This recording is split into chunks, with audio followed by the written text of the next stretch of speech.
My brother invited the whole family to celebrate his big promotion, but by the end of the night, everyone realized success had a price. Growing up, my brother Mark and I were close, until we weren't. He was the star student, the athlete, the one who made everything look easy. I was the one people compared him to. When we got older, that comparison didn't stop. It just got quieter. Last month, Mark got promoted to regional manager at his company. He invited the entire family to dinner, said he wanted to share his success. I was genuinely happy for him, or at least I wanted to be. He booked a private room at a nice restaurant, the kind with white tablecloths and waiters who whisper. He gave a toast, thanked everyone for believing in him, and then raised his glass to Mom. "Couldn't have done it without you," he said. Mom smiled, proud.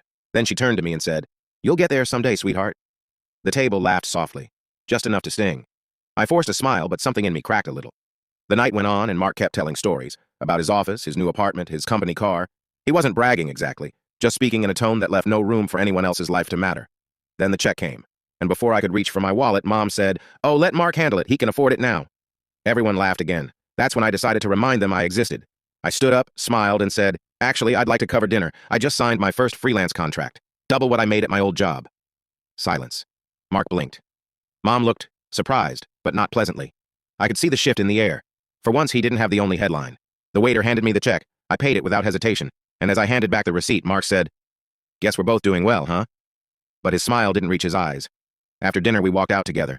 He said, "You didn't have to do that." I said, "I know. That's why I did." He didn't respond. A week later, Mom called to tell me Mark canceled the next family gathering, said he was too busy.